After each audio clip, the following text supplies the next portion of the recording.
So welcome this morning, everyone, to another Neighborhood Networking. We are excited to have Justin Meyer with us from the Aviation Department. He's going to talk a little bit about what all they're up to. You've heard that there is construction of a new terminal happening. So we are excited to hear about that. Before we get going too much, I do want to take a second to thank our President Circle members that are with us, our Leadership Circle members, and then, of course, our wonderful sponsors. Without our sponsors, we wouldn't be able to do any of the great work that we do. So thank you to Mazuma Credit Union, SS&C, the new T-Mobile, and Delta Dental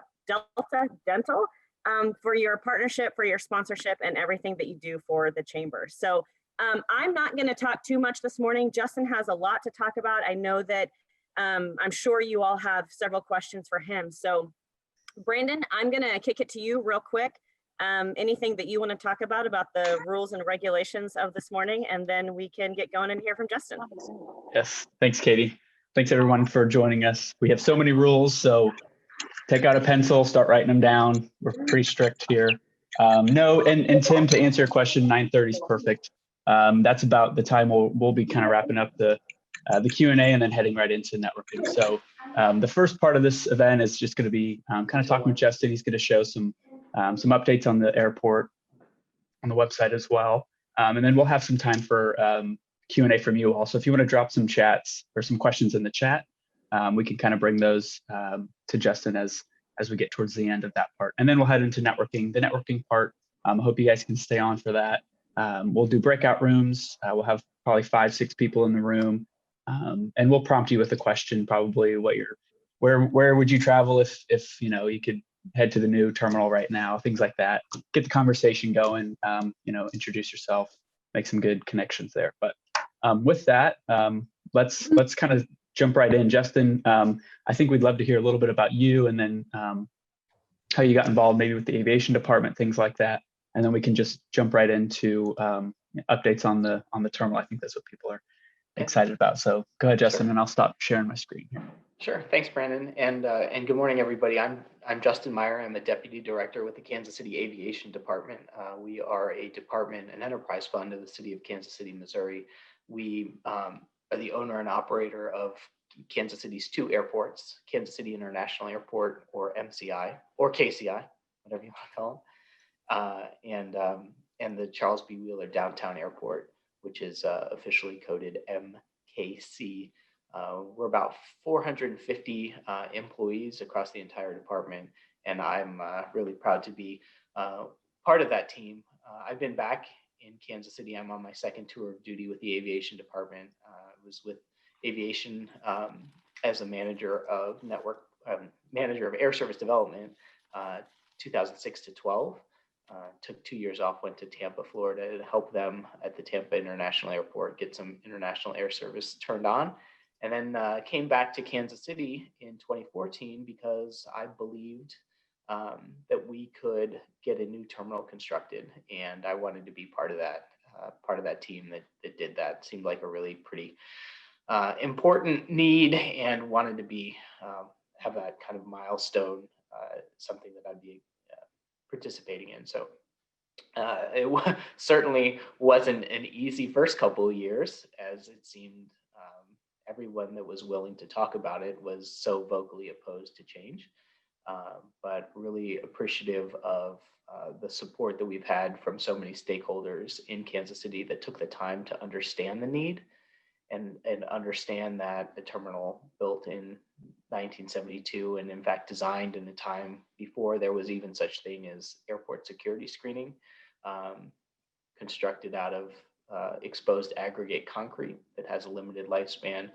to understand all the issues with the facility, and that a new facility would really catapult Kansas City into the 2020s and put us in a better place for air service and for travel experience overall. So just to kind of walk through the timeline a little bit, if you remember, it was Mayor Sly James in 2014 created a terminal advisory task force to study the situation, whether or not we should build new or renovate or what. And they had about a year's worth of meetings, and made a decision that, barring the financial information, which of course we didn't have at that point, that they recommended to the mayor that a new terminal was the answer.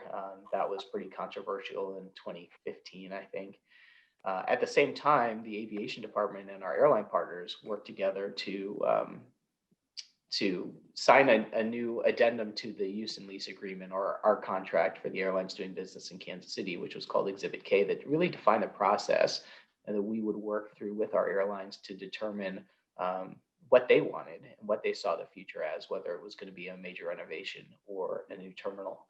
And by the middle 2016, it was pretty unanimous that the airlines wanted to support the project. And one of the things that was so critical to being able to move the project forward was the airline support.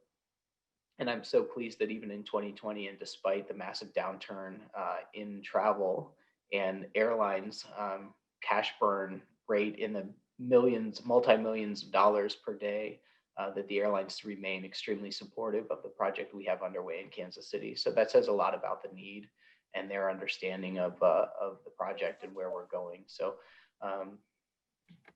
things are going pretty well. So we broke ground in April of 2019, and that means the project's been going for about a year and a half. Although we really only started coming out of the ground with steel in this past April. So that's only about 6 months. And so this is where we'll do the big ta-da reveal, and I'll show you where the construction camera shows our progress now. So if I could get a thumbs up from one or two of you, if you can see this screen, awesome. I'm going to change the view to just today. So this is the construction camera right now on the project site. And if you can follow my mouse, I'll take you on a virtual tour. This in the foreground is and to orient you a little bit, the camera is mounted on the air traffic control tower, and this is looking due west. The project site is where the former Terminal A used to be, and you can see over here in this corner, this is the low 30 gates of Terminal B, which is why you can see a couple of Southwest Airlines tails. That's the Southwest Airlines terminal. So where Terminal A used to be, but now you can see this is the pad for the parking garage. And if you don't mind, I'm going to take you to yesterday because it was a little bit sunnier. It makes me a little happier. Here's yesterday. Wind doesn't show up on the camera, so there you go. So construction pad of the parking garage. They're doing auger cast piles subgrade work, and you can see that there's some of the construction pours for the pile caps have been completed here. So this is where a 6-story parking garage will be constructed. We'll have about 6,500 parking spaces, which is about a 50% increase over the parking spaces that we've had available between Terminal A garage and Terminal B garage and Terminal C garage. And one of the issues that frequent travelers will know is that the B garage pre-COVID was pretty much full every Monday through Wednesday. Was just at capacity and you couldn't get in. So if you were, it's an inconvenience for a traveler that's flying out, but even more inconvenient for perhaps someone that's just looking to park their car for 30 minutes while they go meet grandma and grandpa coming off an airplane. If you can't do that in that same terminal, it became a real customer service issue. So I'm excited about the garage capacity, eliminating one of our largest customer service issues when the new terminal turns on. And that's a good opportunity to say the project, which is $1.5 billion, is on budget and also on schedule. So we are still set for a March of 2023 opening, and really pleased with the good work. Yeah, thumbs up. Really pleased with the good work of our development partners, Edgemore and Clark White's Clarkston joint venture, in making sure the project kept moving forward. A lot of questions I've been asked have been, has COVID allowed you to speed up the process, or has it forced the project to slow down? And you can kind of see here by the site location that the decrease in traffic around the airport didn't really impact the project at all. So it neither sped it up nor slowed it down. It changed it in that we implemented a lot of new safety procedures and protocols for the workers on the site to protect them and keep them safe. But overall, the project has remained on schedule. So to continue the tour here a little bit, these concrete pillars are holding up the elevated roadway. So Kansas City International Airport is actually the largest airport, the busiest airport in terms of passenger counts, that doesn't separate arriving traffic from departing traffic from commercial traffic. And so if you've ever kind of had to scramble across the 6 lanes of traffic to get to the curb or get to the garage from the curb, or kind of realize that it's impossible to see if someone's coming across the crosswalk because there's a rental car bus right there and you don't have the sight line, the new terminal will solve that safety concern and make the road pattern a lot easier for users. So if you're dropping somebody off, that'll be up here on the top level. If you're picking somebody up, it'll be on the lower level. If you're looking for a Uber, a Lyft, a hotel bus, a rental car bus, the Ride KC bus, we'll actually have in this area a dedicated commercial curb, 2 curbs actually, where passengers looking to depart via different modes will have access there. So we'll kind of clean up the traffic flow, and I'm really excited about that. You can see the construction right now taking place here. This will be where the ramp, the roadway connects to ground, the elevated roadway connects to ground. The high steel work that you see here is the roof of what is called we call it the head house, but this is kind of the area that you'll walk into as a departing passenger, and we can zoom in here to get you a little bit closer. You can even see the bollards on the curbs have already been installed here, these little posts, but you'll be able to walk through. You can see some of the entrances here. Walk through the entrance into the departure hall. This is where the airline ticket counters will be on 2 sides of the center. So airline ticket counters, I think Southwest will likely be on this side. We'll have a few other carriers here, and then this will be constructed all the way down here. So we're only essentially just past half. This is about half with the new terminal head house. In the center of the head house will be the security checkpoint, about 12 or 13 lanes of security. There was a lot of angst in the 2015, 16s, even 2017s about how inconvenient that will be. And I was quite adamant that it actually improves efficiency.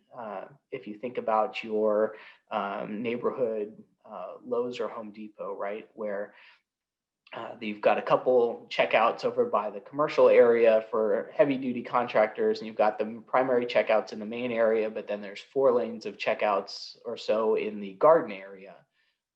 That's kind of how our current security setup is now, except if you're flying Alaska, for example, you can't choose to go to the garden area if there's no line there, because you have to go into the Alaska gate. So the consolidation and the centralization of the security checkpoint will just by definition become significantly more efficient in flowing passengers through. So will there be longer lines than you're used to? Most likely. But will the lines take longer? Not at all, because the throughput of the security checkpoint will be quicker. Even in today's environment, we have several gates that don't have TSA PreCheck simply because the footprint of a security checkpoint has grown and grown and grown over time.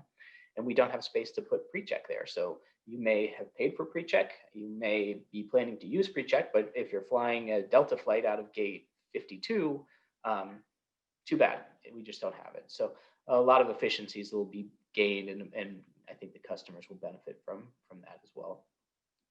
To zoom back out here, you can see the shape of the terminal is essentially a sideways H or an I-beam. So there's a long concourse here, that's Concourse B, Bravo, and this is Concourse A here. So once you're through the security checkpoint in this area, you have access to the entire terminal. Again, this is a customer service benefit where if you're flying American today and you've never been to Kansas City and you want to try some barbecue and you heard somebody tell you that pork and pickle is actually pretty good by the Southwest gates, too bad you can't get there.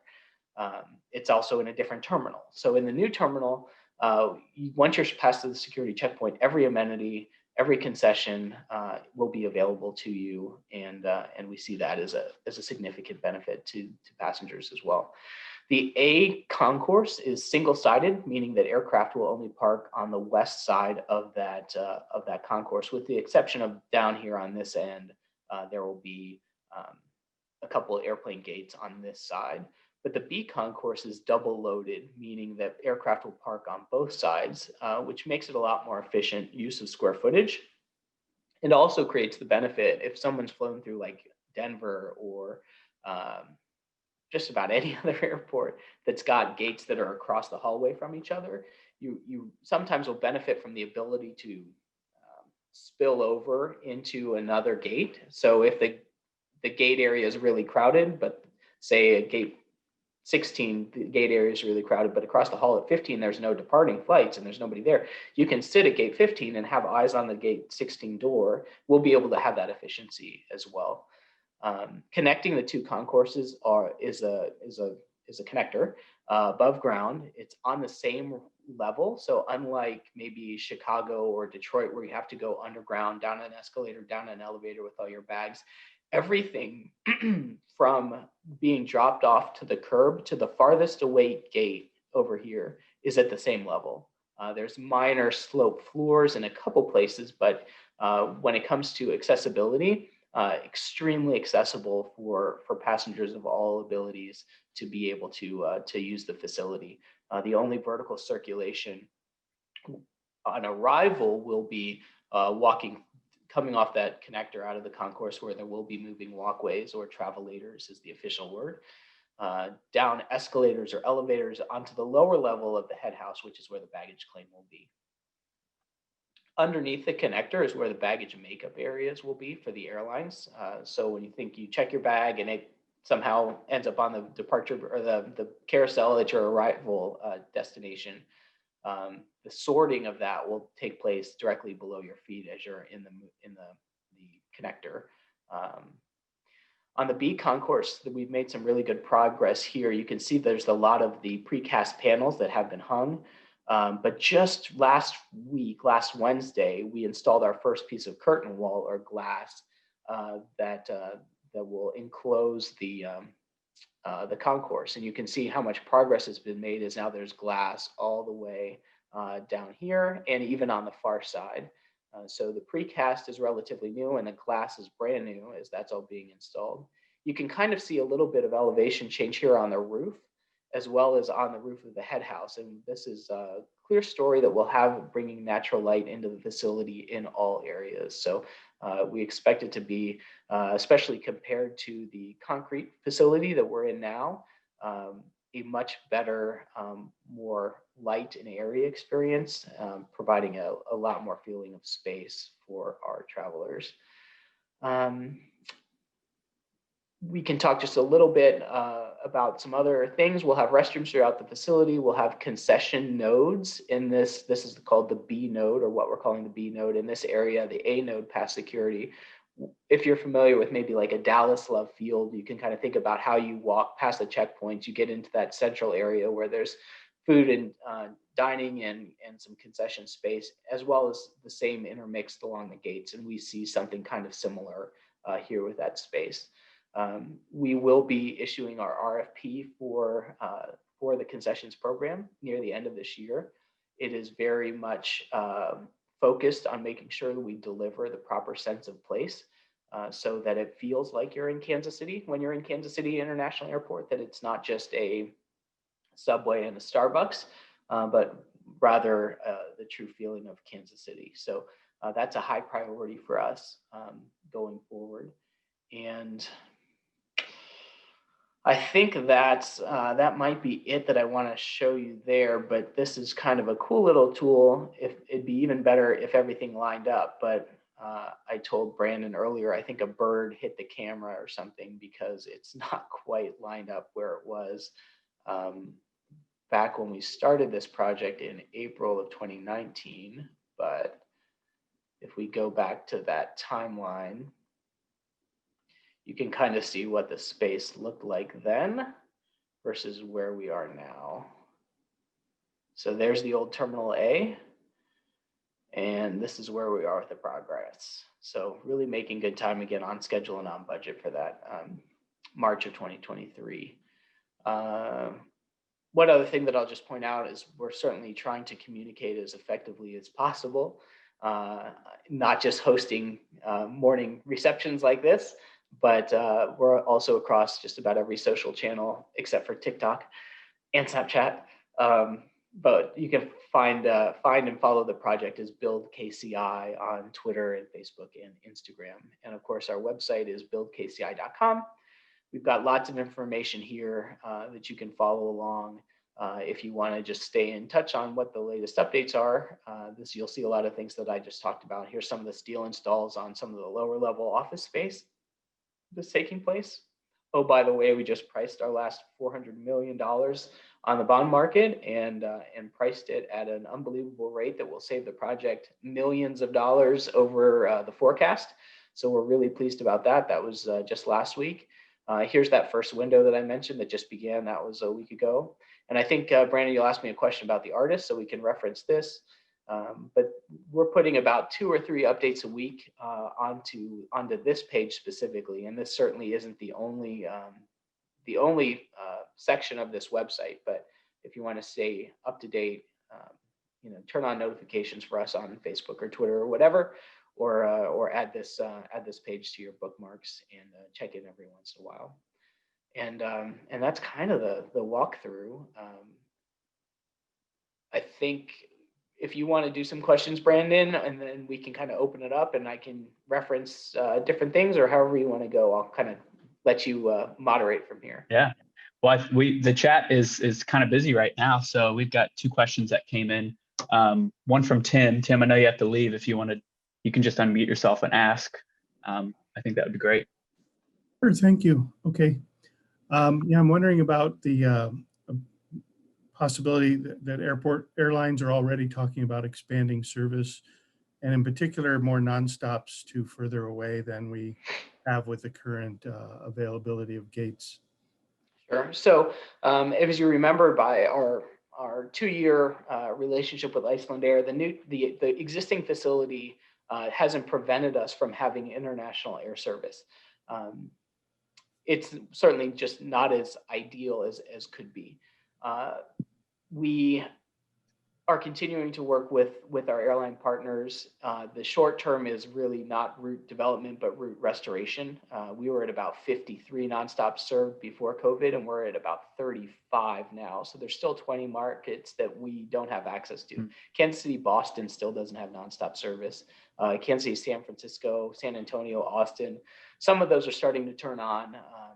Delta just started, or I think just started New York LaGuardia the beginning of this month. So we're really focused in the short term on restoration, but in the long term, my last time on an airplane was to be in Europe meeting with an international carrier about air service. So we are still focused on that. And I think the other thing that's really encouraging is several of our airline partners are planning to, on day one, take on more gates in the new facility than they have today. And so when you think about, we don't have commitments as to what the routes will be or where the new frequencies will be. It's still a little premature to be talking about that, and certainly wouldn't be something the airlines would announce more than 3 or 4 months prior to the route service, just from a competitive standpoint. Okay. But the airlines taking on more space and giving themselves more ability in the new terminal certainly means, if I'm in a 4-bedroom house, if we moved in a 6-bedroom house, you could probably think that maybe we've got some plans, right? So in the same way, an airline taking on additional gates would mean that they're considering growth. So we do have 2 carriers that are taking on more capacity. And I think that really bodes well for the future of this facility. If you remember, it was April of 2016 that Southwest Airlines sat in front of City Council and says they throttle back building flight connections over Kansas City because it's such a poor experience for airport for their passengers. And because when you get off an airplane, I know I want a bathroom and I want something to eat and I want to either walk around or sit down or probably both. And inside the secure area, we don't deliver on any of those. And so this facility will really eliminate those limitations. And I really think airlines are set to respond. Awesome. Thank you so much. Sure. Congratulations. Hey, thanks. Glad you're part of it. Look forward to having you back in the air, Tim. Yes. So Justin, you kind of hit the nail on the head talking about the current setup that there's not a lot of food and beverage, in once you get through security and, wanting to keep the airport very focused on Kansas City. We've got a lot of great food and drinks here. So I see Andy's question in the chat. Can you talk a little bit about the process unfolding with food and beverage selections and what that's going to look like?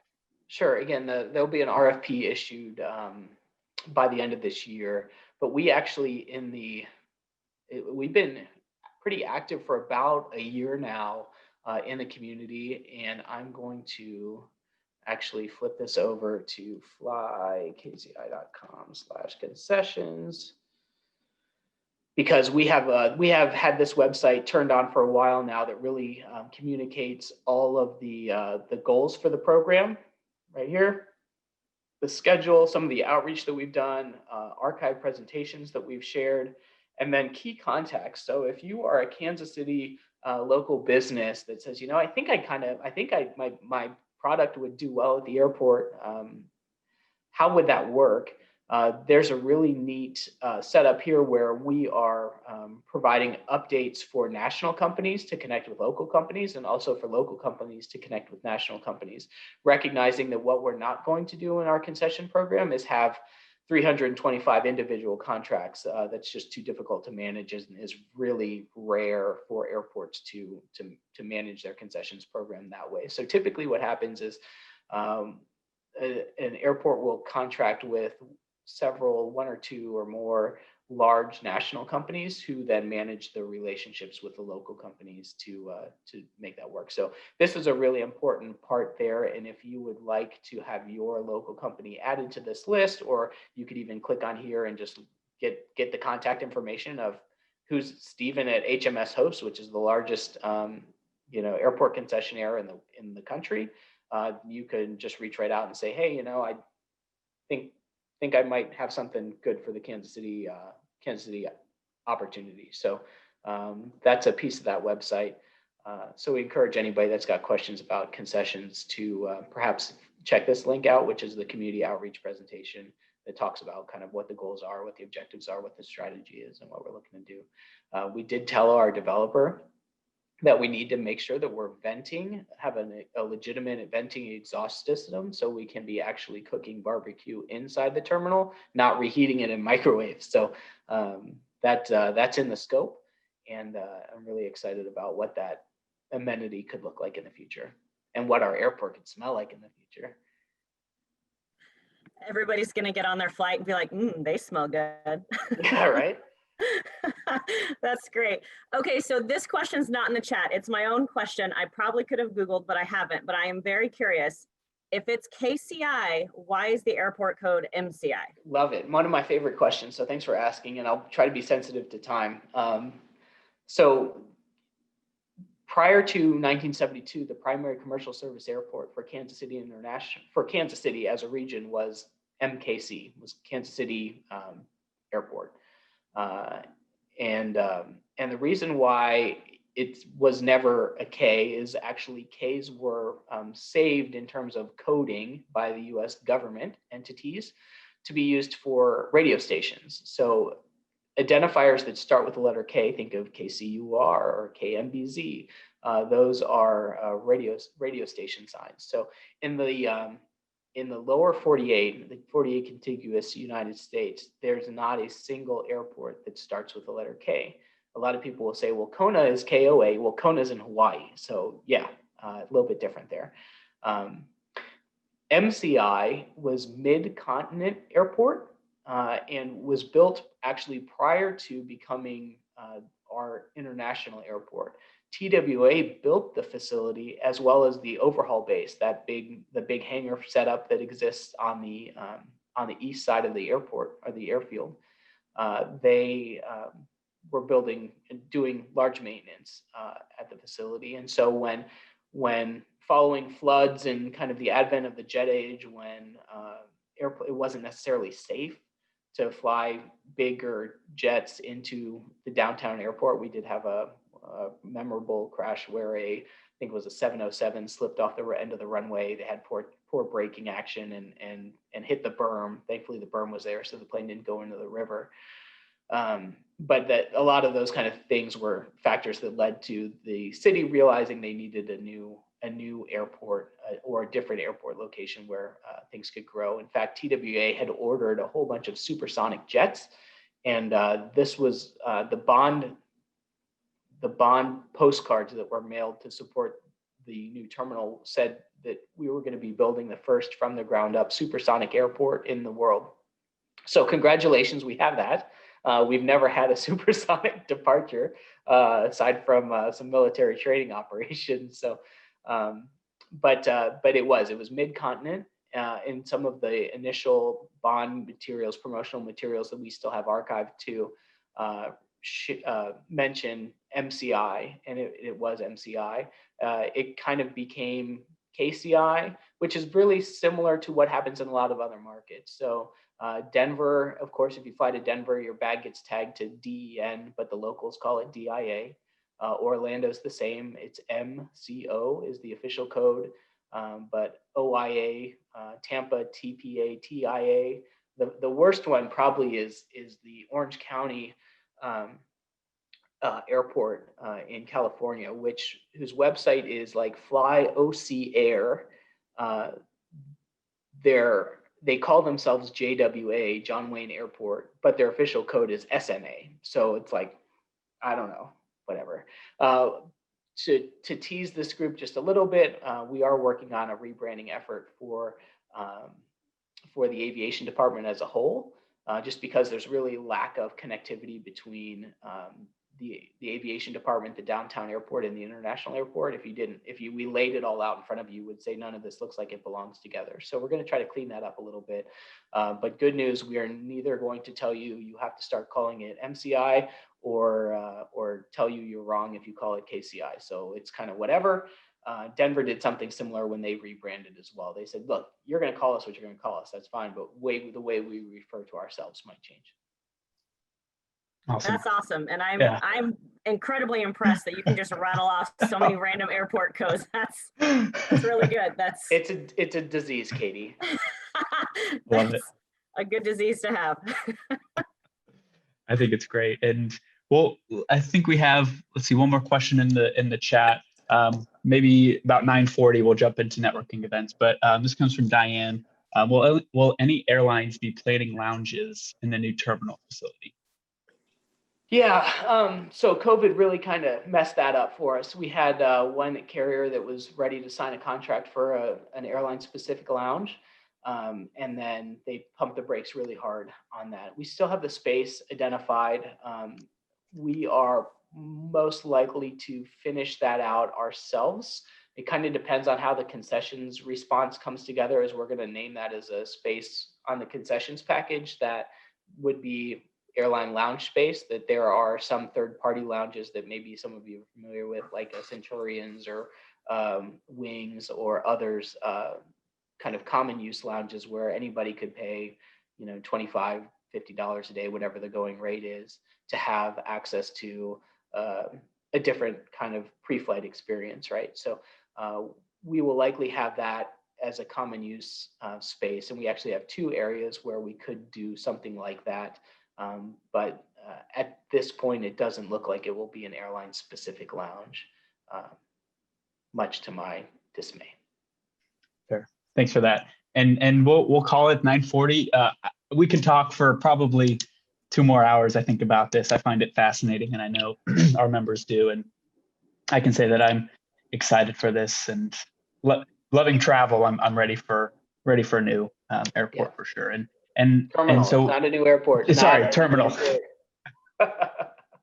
We're Yeah, gonna, thank we're you. gonna work on Brandon and his okay. proper terminology with all of this, All but right. You know, the Salt Lake City folks just opened a new terminal, and they Okay. didn't help us at all because they called it a new airport from the very start. And I'm like, well, what's the new 3-letter code for your new airport? And they're like, it's SLC. And I was like, well, that's the old airport, isn't it? And they're like, no, it's Interesting. new airport.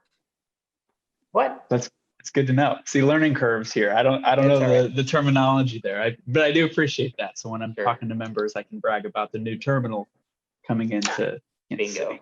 so your I takeaway, appreciate that. Brandon, Thank you. is don't be Salt Lake City. Just Yes, Although it's a KCI. beautiful new terminal that they built. It's gorgeous. not an airport. Fantastic. I Awesome. love Well, it. Justin, thank you for your time this morning. And I did see Joe McBride jumped on. So Joe, we're glad to Hey, have Katie. you with us as part of the aviation department as well. So I don't know if you had anything that you wanted to throw out or share. Justin's done a phenomenal job this morning with us, but I did want to give you a chance if you had anything that you wanted to share. No, Justin's a lot closer to it than I am, and we're excited to be working toward a new terminal for Kansas City, and appreciate the Chamber's partnership for all these years, and it's finally here, and we're excited about it. So thank you very much. Of course. Thanks for your time. So we're going to get into a little bit of networking. Justin, again, thank you so much for all of this. If anyone has additional questions, you can drop them in the chat. We'll share, you can email Justin, I'm sure, and he'd be glad to answer questions. But anyway, Brandon, if you could queue us up for some networking rooms. I think that the question that Brandon threw out earlier, that if and when, we're ready to start traveling again, where are you all going to go? Or, what's your #1 vacation destination? So go ahead, think it through. Brandon's going to break us out into some Yep. rooms and enjoy.